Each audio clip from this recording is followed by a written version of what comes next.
ధన్యవాదాలు తెలియజేస్తూ thank you. జై తెలంగాణ, జై తెలంగాణ.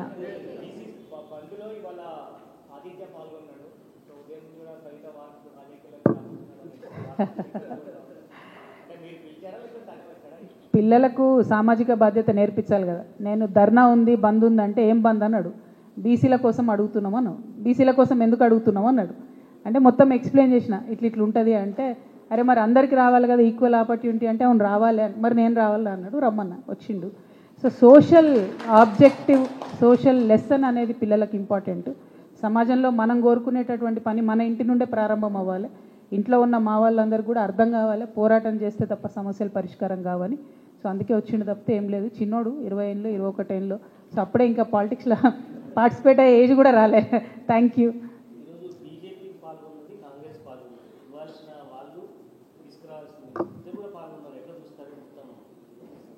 ఇది చాలా దారుణం అండి నిజంగా. ఎంత ఘోరం అంటే భారతీయ జనతా పార్టీ ఇక బీసీలను ఎంత తక్కువ అంచనా వేస్తున్నారు అన్నది వారి యొక్క ఈ చర్యతో అర్థమవుతున్నది. ఇవ్వాల్సిన వాళ్ళే బంద్లో పాల్గొంటున్నారు. అట్లా రాదు, ఖచ్చితంగా 42% అయితే అట్లా రాదు. నేను ఒకటే డిమాండ్ చేస్తున్నా, 8 మంది బీజేపీ ఎంపీలు ఉన్నారు. ఇప్పుడు అక్కడ మోడీ గారిది మైనారిటీ గవర్నమెంట్ ఉన్నది. ఆయన చంద్రబాబు నాయుడు గారి మీద, నితీష్ కుమార్ గారి మీద ఆధారపడి ప్రభుత్వం నడుపుతూ ఉన్నారు. ఇటువంటి సందర్భంలో 8 మంది బీజేపీ ఎంపీలు మీరు రాజీనామా చేస్తే 42% రిజర్వేషన్ బీసీలకు నడుచుకుంటూ తెలంగాణకు వస్తుంది. ఉట్టికి కూడా రాదు. కానీ ఆ త్యాగాలు చేసడానికి బీజేపీ ఎంపీలు సిద్ధంగా లేరు. వాళ్ళ త్యాగాలకు తయారైతేనే జరుగుతుంది. మీరు ఆ త్యాగాలకు తయారయ్యేటట్టు కూడా తెలంగాణ జాగృతి పోరాటం చేస్తుంది. ఎందుకంటే తెలంగాణ ఉద్యమ సందర్భంలో కూడా మేము ఒకటే డిమాండ్ చేసినాం, కాంగ్రెస్ ఎంపీలు కాంగ్రెస్ ఎమ్మెల్యేలు రాజీనామా చేస్తేనే తెలంగాణ వస్తుందని చెప్పినాం. ఆనాడు కొంతమంది ప్రజాప్రతినిధులు జూపల్లి కృష్ణారావు గారు లాంటి వాళ్ళు రాజీనామా చేస్తేనే ఎప్పటికప్పుడు హీట్ పెరిగింది. కేశవరావు గారు లాంటి వాళ్ళు రాజీనామాలు చేసి వచ్చి బీఆర్ఎస్లో చేరితేనే హీట్ పెరిగింది. తద్వారానే తెలంగాణ వచ్చింది. అంటే అది ఒక సందర్భం తెలంగాణ ఏర్పాట్లో. ఇవాళ కూడా బీసీలకు 42% రిజర్వేషన్ రావాలంటే బీజేపీ నాయకుల త్యాగాలతోనే అసాధ్యమవుతుంది. ఖచ్చితంగా 8 మంది బీజేపీ ఎంపీలు డిమాండ్ చేయాలని తెలంగాణ జాగృతి తరఫున, రిజైన్ చేయాలని తెలంగాణ జాగృతి తరఫున మేము డిమాండ్ చేస్తాం. సారీ, ఏమొస్తుంది ధర్నా చేస్తే? చేసి అలసిపోయినాం ధర్నాలు బీసీలం. ఆడ ఈడ అన్ని చోట్ల ఎన్ని పోరాటాలు చేసినాం. కాకపోతే పొలిటికల్ ప్రాసెస్ ద్వారానే రావాలి కదా. ఎందుకంటే ఎన్ని కోట్లకు పోయినా అడ్డుపడతా ఉన్నది. అల్టిమేట్గా పార్లమెంట్లో చట్టం కావాలి, రాజ్యాంగ సవరణ జరగాలి. అది జరగాలంటే రాజకీయ ఒత్తిడి పెరగాల్సిందే. అట్లా రావాలంటే మరో తెలంగాణ బీసీ ఉద్యమం రావాల్సిందే. దానికోసమే ప్రయత్నం చేస్తున్నాం. ఇప్పుడు మేము పోయేటటువంటి మొత్తం జనంబాట యాత్రలో కూడా ఎక్కడికక్కడ బీసీ సంఘాల నాయకులు కూడా కలుస్తున్నాం అందరితో పాటు. ఈ అంశాన్ని కూడా పదే గుర్తు చేస్తాం ప్రజలకు. అందరం ఏకమై పోరాటం చేస్తేనే ఈ రిజర్వేషన్ సాధించుకోగలుగుతామని కూడా ఎక్స్ప్లెయిన్ చేస్తాం.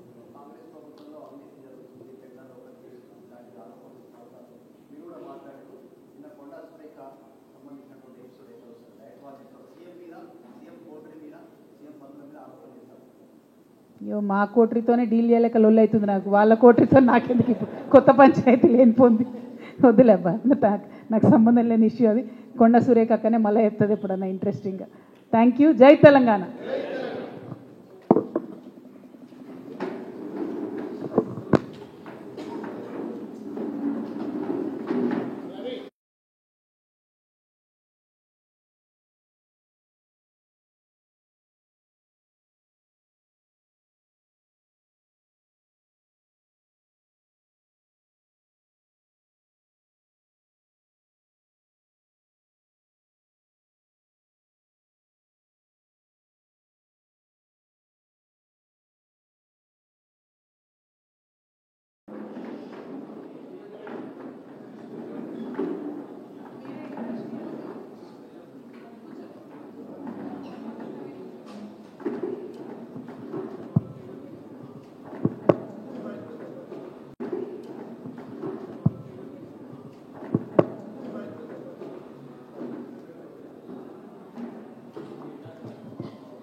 మీరు స్టార్ట్ చేయండి. కూర్చొని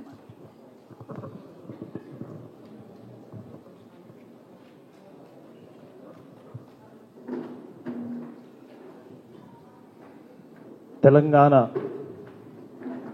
విద్యారంగ చరిత్రలో ఈరోజు తెలంగాణ జాగృతి ఒక సంచలనాన్ని ప్రకటించబోతుంది. గత 19 సంవత్సరాలుగా తెలంగాణ జాగృతి సూర్యుడు ఏ విధంగానైతే పలు కిరణాలను వెదజల్లుతూ లోకాన్నంతా వెలిగిస్తాడో అదేవిధంగా తెలంగాణ జాగృతి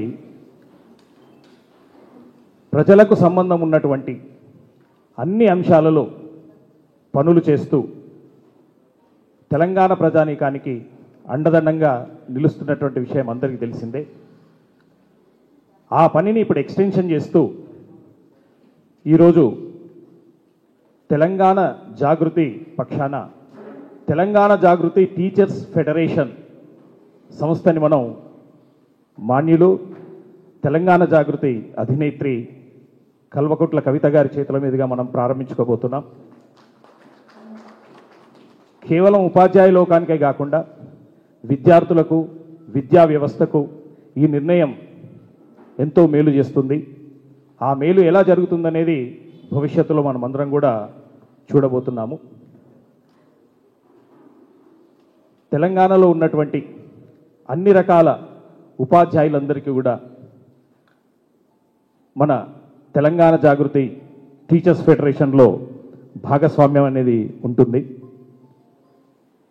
అందరి సమస్యలని తన సమస్యగా భావిస్తూ, అందరి సంతోషాలని తన సంతోషాలుగా భావిస్తూ అందరి కోసం పోరాటం చేసే తత్వం మన కవితక్క గారిది. ఆ తత్వం ఈరోజు ఉపాధ్యాయులందరికీ కూడా ఒక అండగా నిలబడబోతున్నటువంటి దృశ్యాన్ని మనం ఈరోజు ఆవిష్కరించుకోబోతున్నాం. ఈ కార్యక్రమానికి మనకు రాష్ట్ర వ్యాప్తంగా ఉపాధ్యాయులు, మోడల్ స్కూల్ ఉపాధ్యాయులు, కేజీబీవీ ఉపాధ్యాయులు, అలాగే గురుకులాలకు సంబంధించిన ఉపాధ్యాయులు అందరూ కూడా ఈనాడు మన కార్యక్రమానికి వచ్చారు. అక్క వేలి పట్టుకొని ఉపాధ్యాయ సమస్యలన్నింటినీ కూడా ఛేదించడానికి, విద్యా వ్యవస్థ మెరుగుపడడానికి, ముందుకు కదలడానికి సిద్ధంగా ఉన్నారు. ఈ సందర్భంగా మనం తెలంగాణ జాగృతి టీచర్స్ ఫెడరేషన్ పేరుతో ఆర్గనైజేషన్ని స్టార్ట్ చేసుకోబోతున్నాం. దానికి సంబంధించినటువంటి లోగోను కవితక్క గారు ఆవిష్కరిస్తారు. ఆవిష్కరించిన అనంతరం అక్క తమ సందేశాన్ని ఇస్తారు.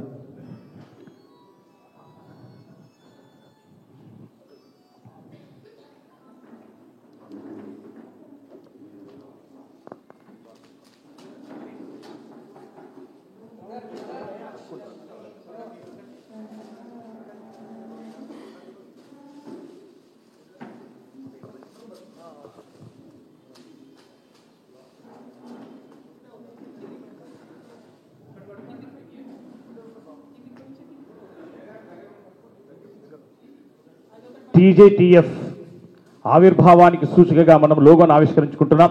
ఒకసారి గట్టిగా చప్పట్లతో మన ఆమోదాన్ని తెలియజేద్దాం. జై తెలంగాణ, వర్ధిల్లాలి వర్ధిల్లాలి, జై తెలంగాణ, వర్ధిల్లాలి వర్ధిల్లాలి, వర్ధిల్లాలి వర్ధిల్లాలి, జై జాగృతి, వర్ధిల్లాలి వర్ధిల్లాలి.